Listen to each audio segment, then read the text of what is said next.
Welcome back. Brett Kelly always did well at school and in sport. And at 22, he'd already cracked a good job in merchant banking. But then his dream run ended. He was laid off, told by his boss that his work wasn't good enough, that he didn't fit in with other people. Now that setback spurred Brett Kelly to try to find out the secrets of success from people who are successful. Well, after thousands of phone calls and scores of interviews, here's the result, a book called Collective Wisdom. Brett Kelly overcame all the doubters to write it and to publish it himself. Howard Gibbs has his story. To sit opposite H.G. Nelson, well, what can I say? I went home with like sore cheeks from laughing too hard. And he offers you some real insights. If going hard often and early isn't the best advice I could give to anyone, well, it's the best advice I've had. It was super. H.G. Nelson isn't the only one to leave a lasting impression on this determined youngster. Brett Kelly's brush with unemployment has a fairy tale twist, which took him round the country to interview some of our famous faces. Jeff was amazing because, on the day that he saw me, it was in the papers that he'd broken up with his wife. Now, for him to still sit down for an hour with me, who's, no one from nowhere, I thought was incredible. Well, I guess that's being winter, and it'll be interesting. Poppy's amazing because one of the big problems I had is, Brett, you're too young to be doing what you're doing. Well, you go and meet Poppy King and you sit there and you think, well, she's too young to be that together, that smart and that successful. That really helped me get over the too young issue. H.G. Nelson, Jeff Kennett, Poppy King. Just 3 of the 34 special interviews Brett collected after 3,000 phone calls and 6 months' work. So what would drive a 22-year-old to such lengths? I got sacked. It's as simple as that. And I didn't know what to do. So I thought if I met some people who'd done some things I might want to do, and I don't know, I just thought I could learn a thing or two. And he reckons he did, but he must have something going for him to persuade them to give him the time of day. I thought that in being a young person, deciding to sort of get off the ground and do something like this and approach some very prominent Australians about getting involved showed a lot of initiative.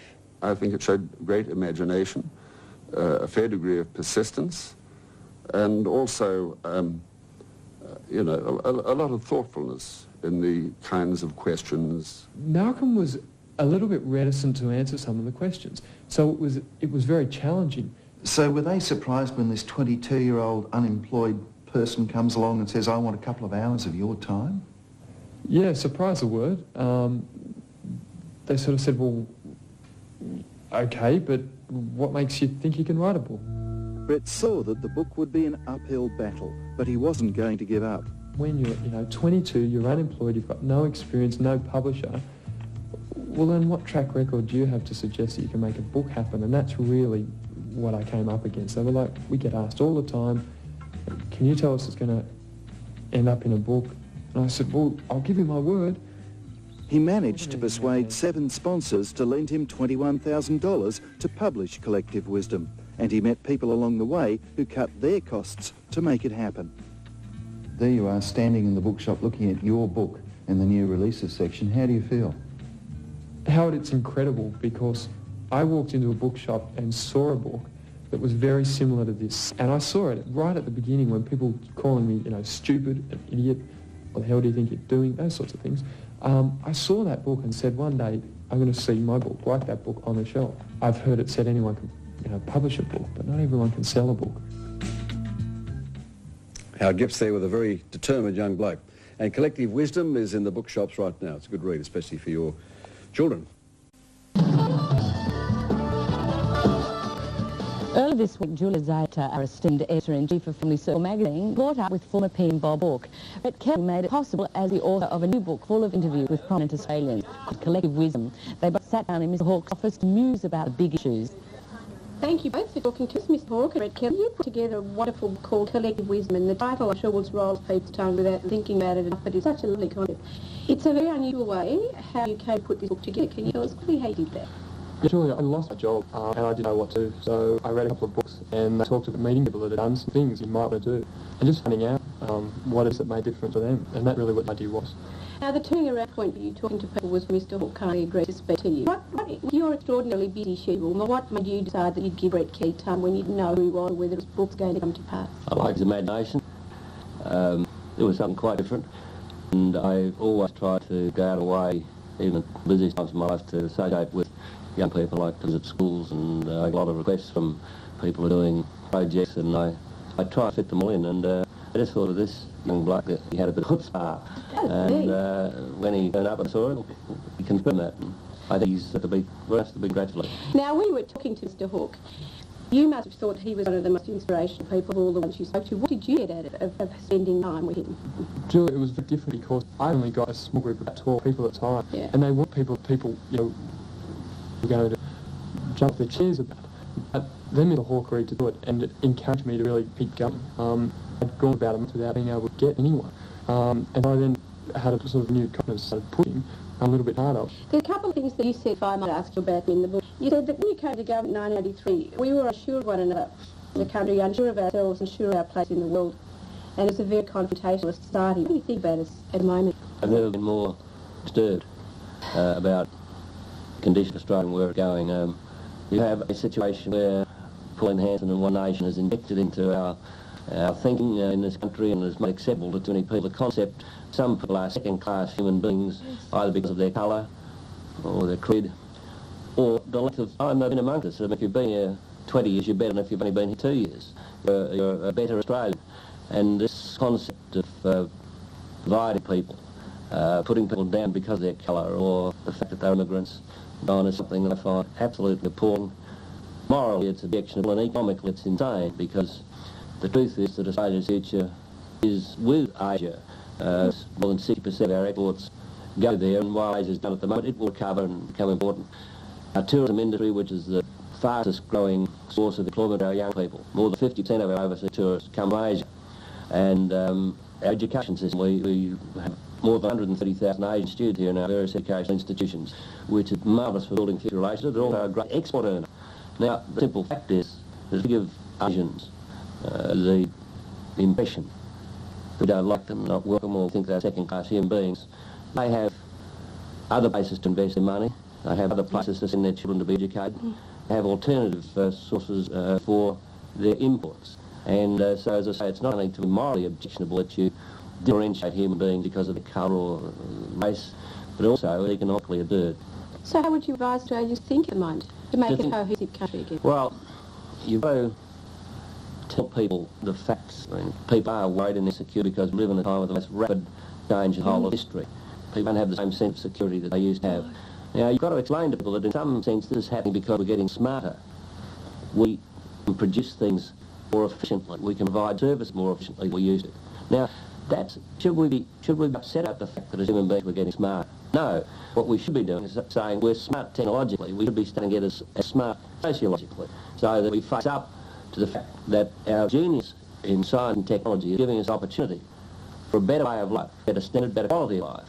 Some people are going to be adversely impacted immediately by those changes. So, as a society, we have to help those people who are impacted. We do that by retraining, training or retraining, relocation allowances, keeping in the education system longer, so that what can be good for the society is not signed off to say the majority with a minority being disadvantaged, but a spread.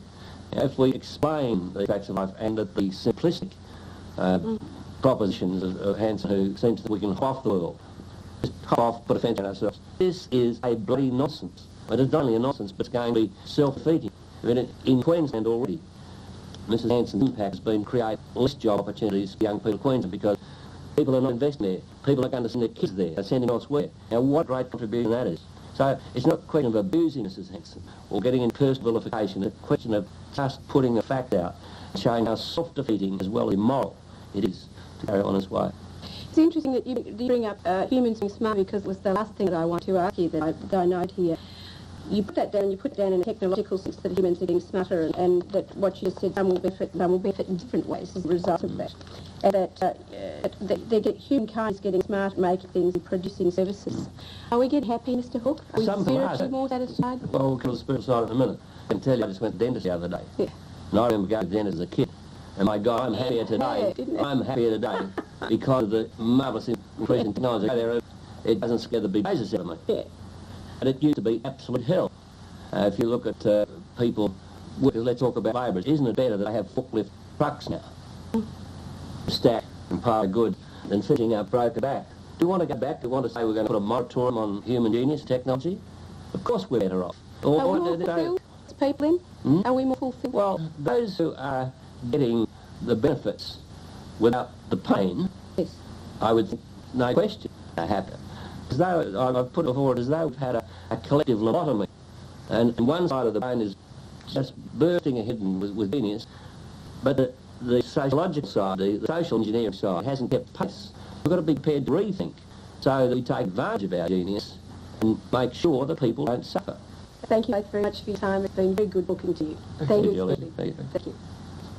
That was terrific. That Brett Kelly's a pretty extraordinary guy, isn't he? Is he in that great incentive to go out and do a book? Yeah, I mean, he published it himself, didn't he? He did. It's available in bookshops right now, but if you can't get it in bookshops, there's an address coming up on screen in a moment. It's Clown Publishing, I think. It's Collective Wisdom, yes, from Clown Publishing, P.O. Box 60, Enfield, New South Wales 21336. Get a copy. It's a terrific read. I think it's tremendous, and it's a credit to him. Credit to him. What about Rob Hawke? Indeed. Yes. Now, for all the latest stories from around the nation, it's time to cross to Channel 2 News Centre. Not only Collective Wisdom, a terrific book, but also a background to how it came to be is a great story too. Brett Kelly is the man responsible. Welcome to GMA. Good morning, Brett. Well, I suppose persistence and perseverance, the two pieces would have been pretty important in getting this together. Without doubt, but I made over 3,000 phone calls and sent almost 500 letters in a period of about 5 months. So that was what made the day for me, just continually calling back. You've got 34 interviews there. All those phone calls that you've mentioned already. Any knockbacks from prominent people that support you? I think to ever get a knockback disappoints anyone, but to get 34 of Australia's most prominent, busy and interesting people to talk to you, out of just 80 that I approached, I thought that was fantastic. And this was, one-on-one, face-to-face. I wasn't just ringing up and asking to talk to them. So had to meet them. I really wanted to meet them. Okay, we've chosen a couple. Hawke, what were your preconceptions about him, and what was the reality when you got with him? Well, as Prime Minister, he seemed to come across as a good bloke. And then I turned up to interview him, and he was a bloke. He sat down for 3.5 hours and just talked to us, gave me an hour for the interview, and then just, smoked a cigar and talked to me about the world. It was really amazing. So what was that like? Took a tape recorder to the... I had this little dictaphone machine, and I just sort of put that on the desk and had my questions written down and asked the questions. How much editing did you do? We did a little bit. I had a great professional editor help me. I edited them and spell-checked them, and then she edited them. But then we sent them back as a contributors, said, look, if it doesn't represent your view, can you change it for us? And they did, so... Were there any requests to change something? There were slight changes, more grammatical to some people than anything. And up to the Republican convention, there were some changes in position there. Peter Garrett. Amazing. Peter was great in the sense I had 12 interviews and requested. He said, in principle, no problem. And I went back and back and back. He said, if you'll follow through, I'll do it. So when I had 25 people, I saw him singing on a sidewalk, and I thought it must be time. Rang his personal assistant and said, yep, no problem, come in. It was incredible. And what was that like, the experience of being with him? Well, he spent a good amount of time with me and really showed me some different views of the world. His opinion about the value of the environment as an economic resource, even if you like looking at it, really insightful. Anyone that said yes and they went and got the interview with it, you got the feeling they were giving you the flick or wanted to give you a flick? No, there were some people who've come and said, no, that's fantastic, great book. We never thought it would happen. So that was very satisfying. But the whole time they were encouraging, were even prepared to sort of take the punt and give me their time. Jeff Kennett? It was amazing. To have him sit down and talk to me for an hour on the day it was announced in the paper that he'd broken up with his wife, well, that meant a lot to me. The same day? Yeah. So how did you approach that? For a number, I think. No, I said nothing. I said nothing about it because it wasn't there, it wasn't what I was to talk about. So imagine a guy doing that. And how long did you get for an hour, did you say? Yeah, no. The next day in the paper they had a list of his schedule for that day, and they'd accounted for every hour except the hour, so that was pretty incredible. Well, how was it, as a matter of interest? About 11 till 12, I think it was. Right. Yeah. Can I just ask you finally, who's not here that you would like to have for the second book? Because obviously, if I need judge, there's a second book. I think meet at home court. I think she's an amazing woman. It would be fantastic. Obviously, distance, and she's extremely busy. It'd be great to meet her. I think Rupert Murdoch's an interesting person as well. How old are you? I'm 23 now. It's a terrific start to what you want to have a career in journalism and writing? I don't want to just do anything in one area, but I'd like to write books and other things as well. Yeah. Terrific. Well, congratulations on this. It's called Collective Wisdom. It's by Ed Keller. We've met that this morning, and he's done a terrific job, and I recommend the book too. Thanks a lot, Brett. Come on. Good luck to you.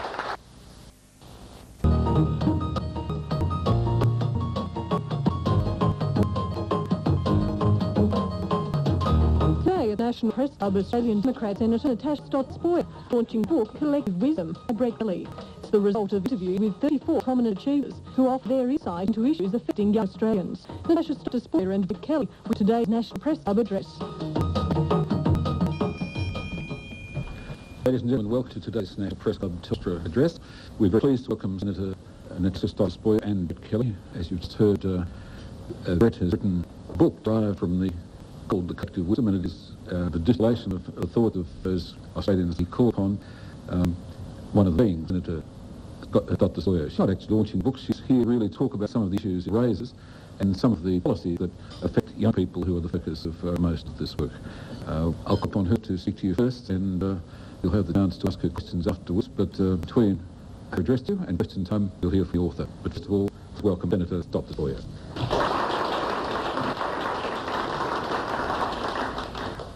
Thank you, Ken. Good afternoon, ladies and gentlemen.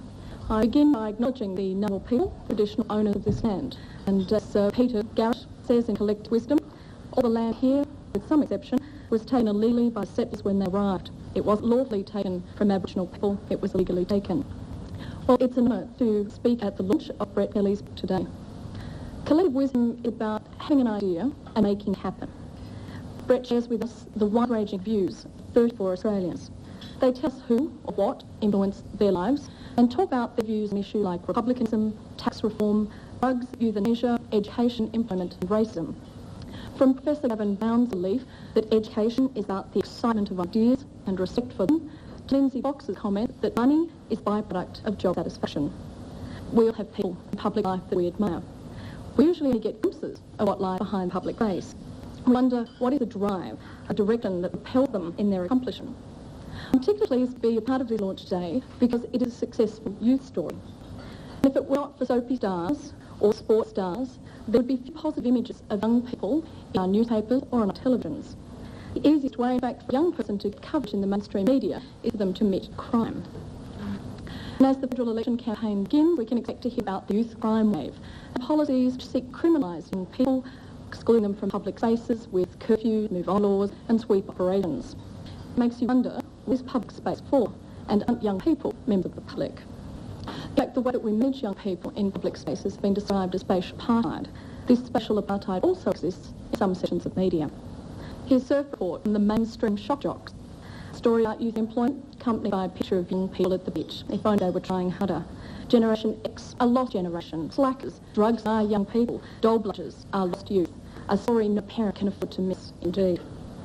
The youth dilemma is blamed on lack of morals, laziness, latchkey legacy and even a lack of war. But young people need a chance to be part of sculpting the landscape, not just as a topic of debate, if they were some distant problem to be talked about but not listened to. Not to allow young Australians a forum in which to express themselves or to allow them to be seen and heard is a big mistake. When was the last time, other than perhaps in Triple J, that you heard a discussion about teenage sexuality, drugs, piercings, skateboarding and blading, graffiti, political demonstrations that wasn't a thinly disguised cover for how can we stop the little delinquents from doing that? Recently, we've seen extraordinary vilification of young people involved in peaceful protest. Now, young people and students have a long history of taking to the streets, often representing cutting-edge political action. We often view with nostalgia the involvement in Vietnam moratoriums, 1968 student demonstrations in France, or Tiananmen Square. But when it's our young people, they're described as ignorant, manipulated and delinquent. Dr. Tato Shane, in Collective Wisdom, says, "It seems to me, as a society, we do our level best to alienate our youth." Well, in the last 20 years, we have seen an erosion in the environment in which young people inhabit. Young people are increasingly excluded from society's centre. Now, we can speak of the transition to adulthood. This transition, adolescence, is actually quite a modern concept.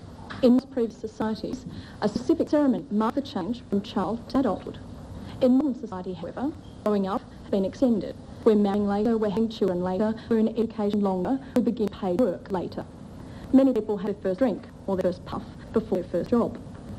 The responsibilities and benefits of becoming a full functioning member of our community are being delayed for longer and longer.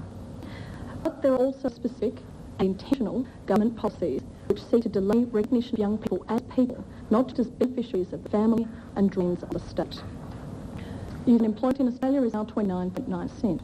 Now, a number of those people in Collective Wisdom say there is no acceptable level of unemployment. Some suggest an acceptable level would be around 3%. So we're still talking a rate of almost 10 times that. We've now had shamefully high levels of youth unemployment in this country for over a decade. This had a dramatic impact on young people's views of themselves, their potential, and their role in Australian society. I want to address just how unprecedented the circumstances facing young people today really are. In 1922, teenage unemployment, the rate was actually lower than the unemployment rate for adults. Indeed, even in 1931, one of the worst years of the Depression, teenage unemployment rate in Australia was around 20%. 40 years ago, teenage unemployment was almost non-existent. In fact, in 1947, more than 70% of 15 to 19-year-olds were in the workforce. Today, it's around 17%. Most politicians, when they were young, faced unemployment levels of around 3%. All the young people of today that, especially you're a politician, and they won't believe you.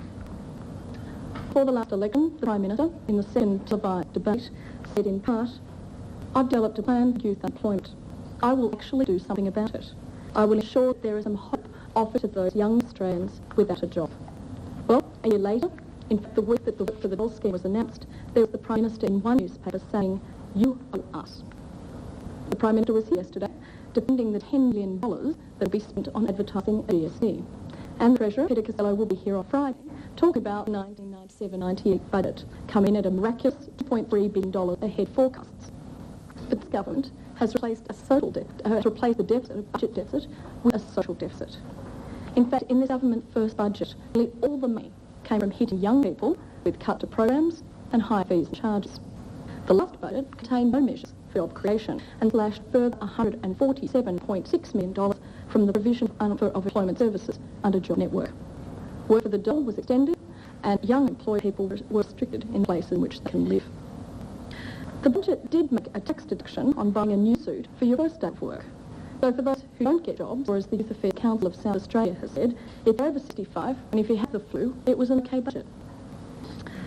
Yearly costs of youth unemployment to this nation are around $6 to $7 billion per annum.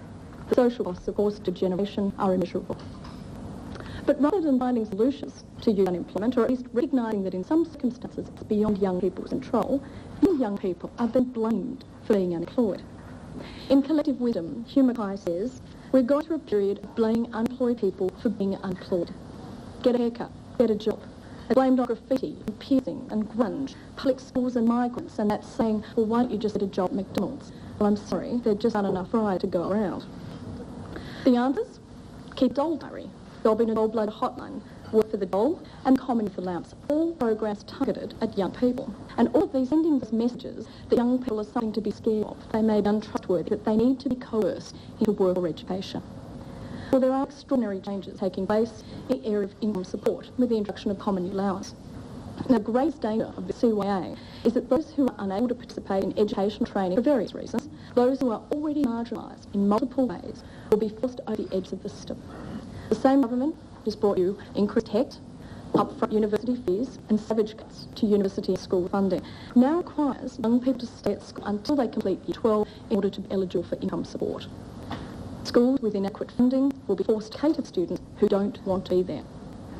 So the Common Youth Allowance is an attempt to reduce artificially the teenage unemployment statistics by directing young people into education places without changing the reality that a lot of these young people are seeking work and the independence that